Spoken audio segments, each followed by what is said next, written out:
Hey, good morning, second service. Harvest Ridges, good to see everyone. My name is Mike Hadinger. I am the associate pastor here, and I guess I'm the guy that gets to stand around and you get to look at this morning, like Pastor Kevin mentioned. But no, I'm going to share and wrap up our party series today, and man, it is an honor and a pleasure to be able to do this. I love sharing about who God is and who He reveals Himself to be and who we are. It is one of my favorite things. I get to do that. Man, we've been talking about party and how when Jesus shows up, the party changes. Jesus was constantly at parties, and He would change people's life at these things. But today, I'm kind of going in a different direction, not start looking at one specific instance of Jesus being at a party, but kind of encapsulating this entire series in one message, in looking at the entire Scripture, kind of taking a walk through and seeing that God really isn't boring. Jesus isn't boring. He's all about the parties. So speaking of parties, it is November. So it is holiday season. Walmart has their Valentine's Day stuff out already. They are ahead of the game for sure.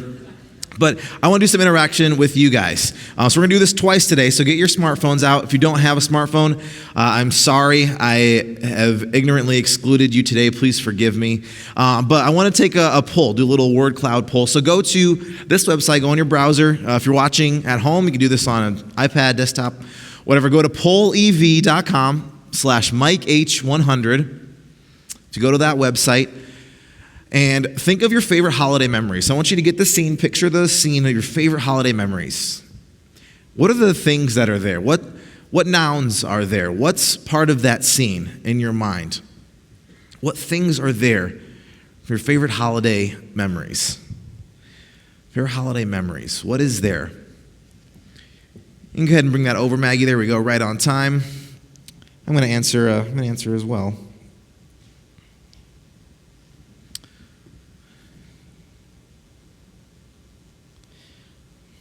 I think you can answer like 3 or 4 times a person. I think we have it set at something like that.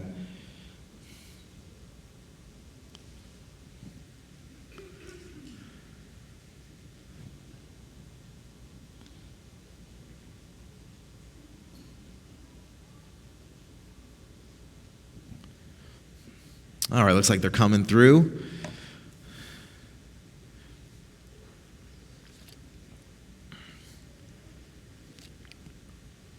We had a good Calvinist in first service who put beer up there, of course. But man, all right, second service, you guys are doing, this is about the total that first service had from the entire time, so you guys are on it. I see Gaines, Ganes. I'm not sure if you're working out or you misspelled games, but either one, good memories. Napping, yes, the memories of you napping. I'm sure that's great. All right, well, there's definitely 2 that are standing out. And so, but by the way, what this is, if multiple answers come in that are the same, they get bigger and bigger. So that means those are multiple examples coming through. All right, a lot of answers coming in. It's getting smaller and smaller, though. I thought it would like fill up the screen. All right. Well, anyway, we definitely have 2 or 3. Christmas, I see, family, food, mourning. Oh, someone put mourning with a period. Pastor Robin, was that you again? We did a test, and she put all her answers with a period. And so, good punctuation. Good job. Good job. Well, hey, thank you for your input. We'll leave that up another couple seconds. Oh, it's gone. Favorite memories. Good family memory, or good holiday memories. Interesting how food and family, in first service, food and family, those were absolutely the number 1 answers as well. Those stood out among the rest. No, don't put your phones too far away. We're going to do this one more time in a few minutes. My favorite memories. Sometimes they're the simple things. But I also want to talk about some things that aren't necessarily best holiday memories. And it kind of struck me that one thing our culture understands is there were two separate sitcoms we were watching recently that talked about Christmas. In one of them, there was a single dad. He was wondering what to do with his daughter for Christmas. And he was wondering, should I maybe take her to church? That's like a holiday thing. And the friend said, no, don't do that. Leave the boring stuff for the mom. You do the fun stuff. Okay, so obviously that message was church on Christmas is boring. Religious stuff is boring on Christmas. Same thing, there's another show, and the main character was debating what to do for Christmas. His family wasn't around, and his best friends were leaving to visit their family, so he was wondering, do I just hang out by myself? Do I go with cousins that live across town, but they're really religious and really boring? He ended up choosing them, and they went to church, and of course it was very boring depicted, and dinner with the family was very boring. And he ended up leaving and saying, I'm ditching this, and he found some other friends and went to a bar and went drinking Christmas Eve. That was better. That's not good. If the main idea that of church with holidays is boring, there's something wrong there. If as a church we're presenting boringness as what Christmas represents with us, but at the same time, on the other hand, like that character say, this is boring. I'm gonna go do something else, go out drinking. This is not a anti-alcohol stance here at all, but I do have a memory. In college, it was a holiday time. We were on break, but me and some friends decided to stay on campus for break. And it was on it was his birthday weekend, so we went out. We were watching, I forget if it was March Madness or football. We were watching something, eating some wings, and he started drinking and kept drinking throughout the whole game. And the night ended with him doing something on my car that you do after you've had a lot to drink. And that's not a good memory to me. Like, when I look back, that's not something that's like a rock in our friendship. There's grace efforts. It hasn't ruined it, but that's not one of my favorite memories. It's just not. And so we looked at good memories, but at the same time, we have some negative examples of holidays being either boring or just kind of weird and disturbing. Those aren't good memories. And so the problem that I see is we see God, even if we recognize it or not, we think God is either mean, boring, or both. And that manifests itself in that we don't know how to party the right way. Yeah. We either don't party and are really boring, or we party so much or so hard or in the wrong ways where it's just not, you kind of lose control and you're escaping and you're not really productive or doing anything beneficial or good. So when we think God is mean and God is boring, we have to make up for that. We fill our lives with other things and we party in the wrong way. That's a problem. It's a problem that I see. We either party too much in the wrong way, things that aren't really healthy, or we don't party at all and become stale and boring. That's a problem. So here's a solution that I have. I don't know if this is you, if you realize, you know what? Yeah, when I think of God, I don't really think party master. I kind of, if I would think of him, I would, there's a little bit of tension there and nervousness. And if that's you, I want to present a little bit of a solution today. So here's my solution. I think that God is actually the ultimate party planner. What I want to do today is I want to look through the Bible, kind of through the whole story of Scripture, and really dive in and see if there's any truth to this. Spoiler alert, I think there is. That's why I'm preaching this message. But I think God is the ultimate party planner. Now, again, it doesn't mean that boring, Gen Z, boring does not automatically mean bad. We fill our lives up with so many distractions that we're afraid to be bored. At times, boredom is good because it allows you to be creative. So I'm not saying that. I want to make sure I'm balancing that. Boredom does not automatically equal bad. But if boring and lame is the main thing you associate with church and religion, things like that, you're missing something. So, solution to this problem is that God actually, I think, is the ultimate party planner. He's not trying to take meaningful, fun moments away from us. Parties are actually a really big deal to God. Parties are a really big deal to him. So here's what we're going to do. I think, and the way our church, our denomination understands it, the Bible is a weird, diverse collection of 66 books written across thousands of years in different languages, but yet somehow there is a story to it. There's a movement to it, that it has a direction, that God somehow purposely reveals himself in a way where the Bible tells us a story across all these authors and moves in a specific direction. That God actually kind of has breathed and has revealed himself on purpose through the Bible. Now, you're wondering, okay, what are the details of that? Why do we think that's reliable? That's a very good question, and I'll answer that by saying come to Essentials next week, because that's what we're talking about, exactly there. Essentials next week, right in room 116, and why the Bible is reliable, how we understand it.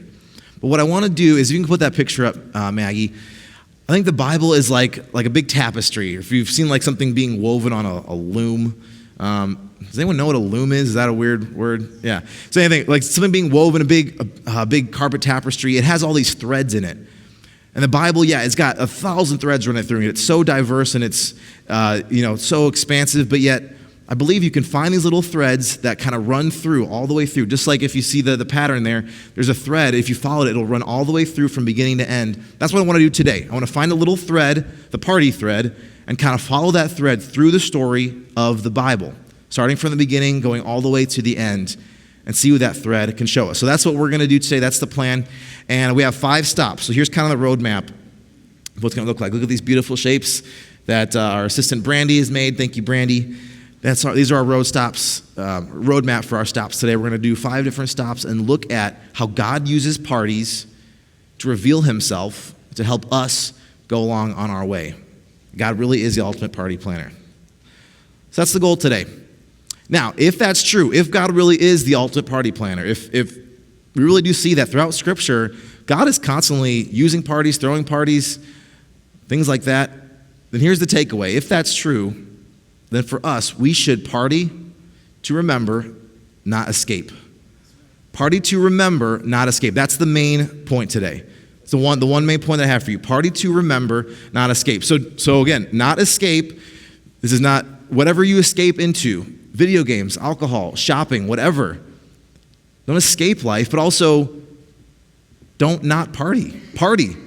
Don't miss out on times to celebrate and party and do the things you do at parties. Don't make either of those mistakes. So party to remember, not escape. Now, quick little side note. This is a little kind of sidecar on our journey here. At the beginning, what were the 2 things that stood out the most from our word cloud of favorite memories? Family and food. I find that interesting that the best memories that we have kind of are around the simplest of things. Just some food and drink and some people we're in a relationship with. Those are kind of the background for the best memories that we have. Sometimes we don't need extravagant things to have the most meaningful memories. It's food and drink and relationships. And so what we're going to do as we move along, I think we're going to show that there's these elements, these simple elements are part of every party stop along the way. That's the little side point we're making. Okay, let's go to the beginning. Stop number 1, all the way in Genesis. Genesis 2, 1 and 2. We're going to be in Genesis, in Leviticus, in John, in Matthew, and Revelation. So if you want to follow along with your Bible, you can give you a little heads up there. We're going to do 5 stops. Number 1 in Genesis. Here's what it said. Thus the heavens and the earth were completed in all their vast array. By the 7th day, God had finished the work he had been doing. So on the 7th day, he rested from all his work. Then God blessed the 7th day and made it holy, because on it he rested from all the work of creating he had been doing. So this is giving us the picture. God has finished creation. This ancient author, writes a story of how God has orderly made the universe and is overseeing the world. And the 7th day, he understands that this day God's makes special. He makes it holy. Holy means separate. Holy means a little bit different. God puts a rhythm into the week. And we understand that. We have weekends. Does anyone like weekends around here? Anyone a fan of weekends? Say, I absolutely love my job. Job's great. I mean, last week our deacon board came up here and gave me beef smokies. Like, what's better than that, for a job? But at the same time, I love weekends. I love job, but there's something about weekend. The work is done. You can relax a little bit, run some errands, we love weekends. When do parties happen? 95% of parties happen on weekends. So I'm making a little bit of an indirect point, but from the very beginning, God says, every now and then, you should do something different. Once a week, something should be a little different. You should refocus a little bit. So God is setting up rhythms in our weekly life from the very beginning. Because we know parties don't happen, forever. Parties are short. They have a definite time. So that's the connection I'm making, is even from the beginning, God says sometimes should be a little bit different, a little bit separate, have a little bit of a rhythm. He's laying the foundation for parties. So that's the very, very beginning. All the way back from the beginning, we understand God modeling a special day to be set aside when these parties happen. Now think about it. This is in creation. So again, with this story of creation, God creates a man and a woman. He puts them in a garden, says, eat whatever you want, except for this tree. So what do we see? We see a man and woman, family, eat all the trees, food, family and food. That's all they needed. That's all they had. Have a special day. So again, that's a side point there. All right, so step number 2. Number 1 we saw in the beginning. Step number 2. Now, get your phones out again. I want to see some interaction. I I want to see how you guys are feeling about what is coming up. So answer this question. There are blank days until... So answer that question. How would you answer this question? You can do, I think, a couple different responses if you have a few ideas. I found out in first service that Dan Montgomery's birthday is in 12 days. So once again, shout out to you, Dan. But how many days are there until blank?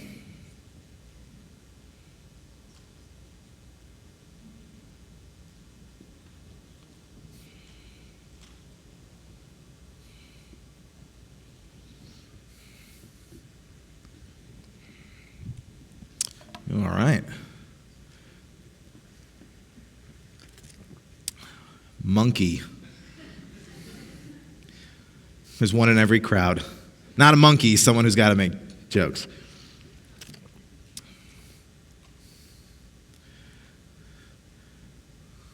I should not have mentioned the John Montgomery thing because now everyone is, birthday is now the biggest word on there. All right, but we see, okay, Christmas, Thanksgiving, election, yep. Days due. Ooh, someone's having a baby. Wedding, congratulations. Hopefully it's a... Why is it getting so small? Well, yeah, I understand it. I feel like it should fill the screen up, but... Okay, anyway, we can see, what are the big ones on there? Thanksgiving, Christmas, birthday, election, a lot of days. Someone's struggling at math today. Okay. All right. I think the point has been made is, for the most part, Christmas, Thanksgiving, we situate ourselves kind of on a calendar, especially now. November's here. We have a holiday season. We live in these rhythms. We know, we can kind of envision.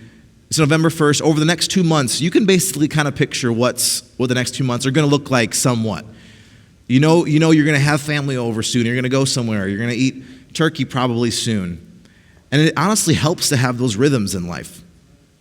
It does. It's helpful to have those ups and downs and seasons. And I know last week Pastor Kevin self-described himself as a Grinch for Christmas, but sorry, Pastor Kevin, God gave us Christmas. We gotta celebrate it. Yeah. Now, in all honesty, knowing Pastor Kevin, he likes the realness of Christmas. He doesn't like all the superficial, commercialism, having to spend $1 million Christmas. So he has a heart. Don't worry. It's 2 times bigger than what he shows up here. But you're not a Grinch. But we have these rhythms, and the holidays actually help us have seasons and rhythms to life, and it gives us a way to kind of navigate and gives us times to have some on and off seasons. And that's not just us. Actually, every culture in the world has holidays. Whether you're Buddhist or Muslim or Hindu, whatever, every culture has these holidays where the year kind of goes up and down. And the ancient Israelites, they understood that God had given them holidays as well. So let's go to our stop number 2 in Leviticus 23. The Lord said to Moses, "Speak to the Israelites and say to them, these are my appointed festivals, the appointed festivals of the Lord, which you are to proclaim as sacred assemblies."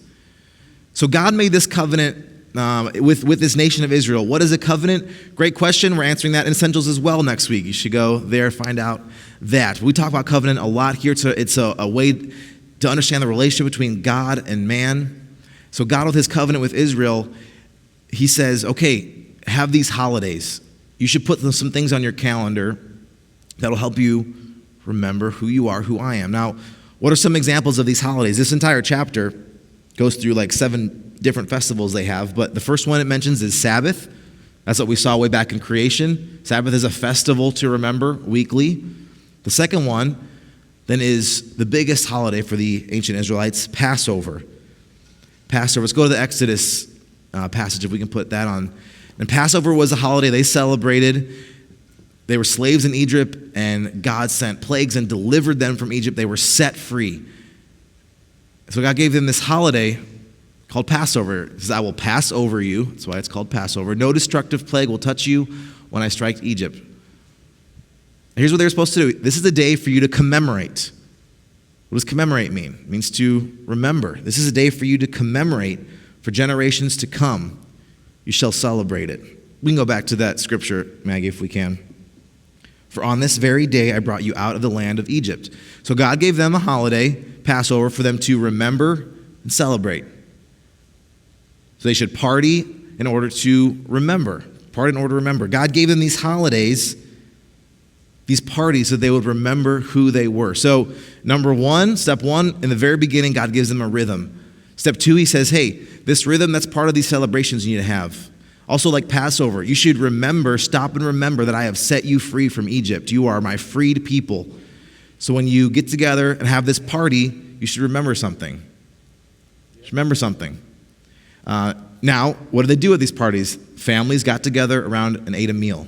Food, drink, families. Even there too, it's all they needed. Party to remember, not escape. That's what the ancient Israelites did. God said, you should party, have this festival, have this celebration to remember who you are and who I am. Okay, let's move on to number 3. Now we go to the New Testament. Jesus shows up on the scene. We're looking at the story of Jesus turning water into wine. Pastor Kevin preached on this a few weeks ago. It was a great message.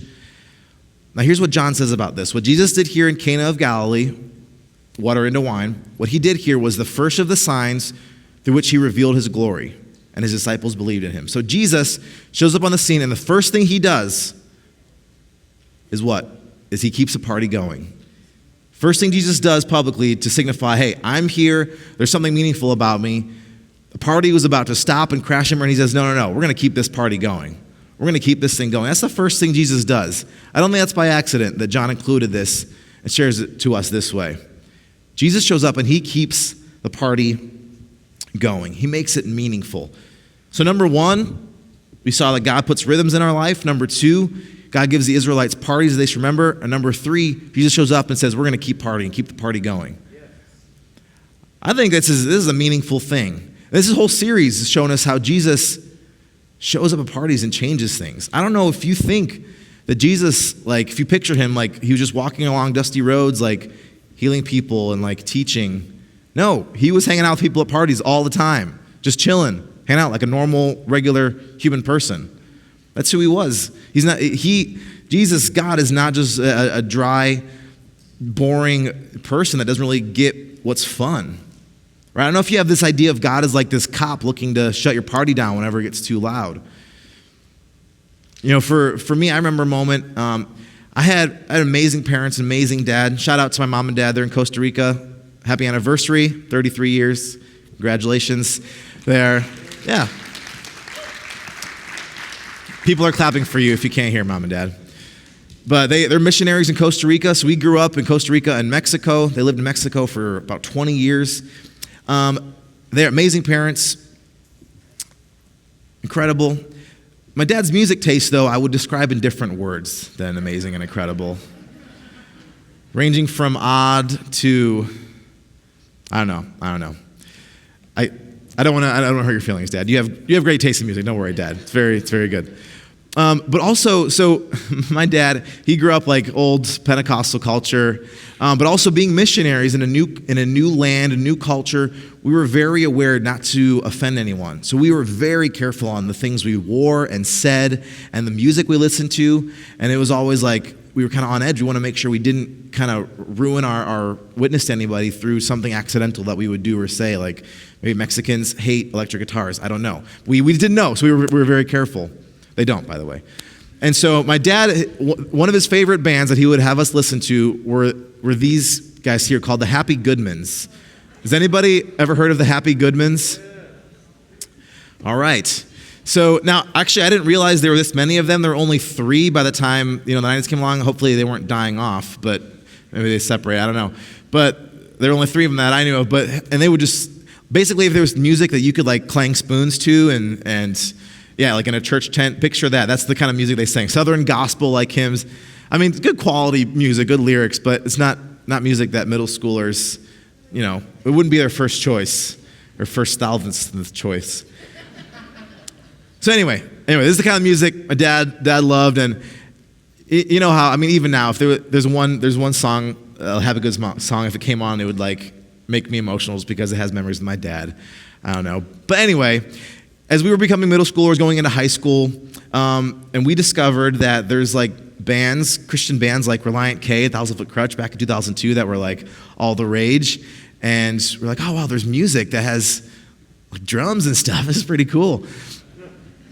And I remember there was one time we were listening to, I don't know who it was, but it was a part of the song that there was like some extra like grungy yelling and guitar solos, things like that. I remember turning it down because I was worried my dad like wouldn't like it. And this is a very seminal moment in my mind. Dad, you probably don't remember this, and it maybe not seem like a lot, but remember my dad saying, no, leave that. I like that. And that like clicked something in me where it's like, okay, maybe my dad likes Happy Goodmans, but he's also kind of cool. Like he's cool. He's not just okay with me like listening to heavier music but he actually likes it. And so something clicked to me like, okay, all right, my dad's actually kind of cool. Man, in the same way, let's reshape our image of God and Jesus a little bit. Yeah. He was at parties constantly hanging out with people. He doesn't hate music. He doesn't hate hanging out. He doesn't hate laughter. He created these things. That's right. Jesus is kind of cool, guys. He's kind of cool. So anyway, that's what Jesus is showing us. He shows up, and the first thing he does is say, hey, let's keep the party going. God is the ultimate party planner. He's constantly using parties. Okay, let's stop number 3. Let's move on to number 4. Which, real quick, speaking of, at a wedding, what do you have at a wedding? You have people, you have food and drink, right? That's all you need. That's all you need. All right, number 4. Matthew 26:17. On the first day of the festival, the disciples came to Jesus and asked, where do you want us to make preparations for you to eat the Passover? So Jesus and his disciples, it's a festival, it's a celebration, it's a party. And what party are they celebrating? The Passover. We just learned about the Passover. It was an Israelite holiday they celebrated for years about how God had set them free. So Jesus and disciples are together. They're partying. They're together and having a party. And what happens at this party? 1 Corinthians. The Lord Jesus took bread, and when he had given thanks, he broke it and said, this is my body, which is for you. Do this in remembrance of me. Jesus gives them some food and says, eat this food and remember something at a party. In the same way, after supper, he took the cup, saying, this cup is a new covenant in my blood. Do this whenever you drink it in remembrance of me. So what is happening? Jesus at a party, and he's using elements of this party to help them remember something new now. Yeah, remember the old Passover, they were supposed to remember how God set them free from Egypt. Jesus is now saying, hey, when you get together and you party and you break bread and you drink together, remember something new. Remember something, but it's something new, a new covenant that I'm doing, this new way of relating to God. And here's the good news. This new covenant between us and God, again, you can learn more about covenants and essentials next week, plug number 3. This new covenant between us and God, guess what? You don't have to worry about being good enough anymore. You don't have to worry about if you're really loved or not. You don't have to worry about if the most broken and shameful parts of you are really too bad. You don't have to worry about it anymore. You're free. You're loved. God, everything that separates you from God is taken care of and done. And he has peace and grace and a plan for you, and that's all secure. That's what you get to remember. That is some good news right there. That is what Jesus is saying. Remember this. There's no more list of things. Oh, did I do this right or today or wrong today? What did I do, God? What do I have to have forgiveness for? No. You're already all good, and God will direct you. Sometimes, you get out of line. He'll be like, hey, come on, let's go this way. Let's go this way. Yeah, sure, he'll direct you in the way to live. But man, worrying about if we're good enough, if we're okay enough, if we're right, you don't have to do that anymore. That's good news. That's what we get to remember. So yeah, communion, this is the communion passage that we read. So every time we take communion, yeah, sometimes it's a little bit solemn. It's a little bit somber. Get the bread and the cup. But guess what? The early church, when the church first started, they didn't have a little mini cup and a little wafer that tasted like wafer. I'm not going to, no insults to wafer company out there. Thank you for providing us with wafers, communion companies. No complaints from me. But guess what? They got together for a whole afternoon and had a dinner party. Their communions were meals they would eat together, right? So it's not supposed to be, sometimes a solemn, reverent time is good and healthy. But the early church communion for them was, hey, let's get together and just hang out and eat dinner together and remember who we are in Christ. Man, that's an exciting thing. So when we have communion, It's a chance to remember. Or even when you get together with someone just to eat a meal, you can remember. Let it spark something. Just like my wife and I, we took a vacation to Maine once, and here's a picture. This is a wife-approved picture, all right? So don't worry. I'm not getting yelled at afterwards. She doesn't yell at me either. I didn't mean to say that. She does not yell. She just guides me in the right path. I love you, Ashley. But we are eating lobster roll. Has anyone had fresh Maine lobster roll? It is good. Like I've had lobster a couple times before. It's not my favorite. It's like, I don't know, like a giant water grasshopper. I don't know. It's pretty good. Like it's pretty good. But that is different. It was just a piece of lobster with some butter on white bread. One slice of white bread. But it was amazing. It was amazing. We'll remember it. Now, guess what? Every time we have lobster again, we're going to think of that time we had lobster in Maine. Every time we eat lobster, it's going to spark something in us. Like, remember that time we had a lobster roll in Maine, right on the water, sitting like on the bay there? And it's going to make us remember it and be like, yeah, good times. Yeah.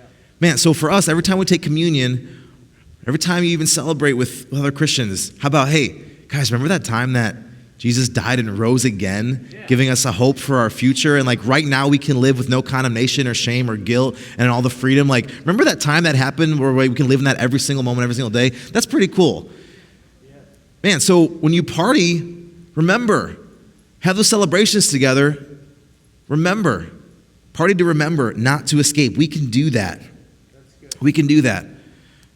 So go to our side note again. Jesus, food, drink, and friends. That's all you need for a good party. Okay, so step one, let's recap again. Step one, way back in the beginning, God set a special day aside, some rhythms for our life. Step two, he with the nation of Israel, he had covenant with, he said, hey, let's have some holidays for a yearly like seasons. And how about some holidays and parties for you to remember who you are and who I am?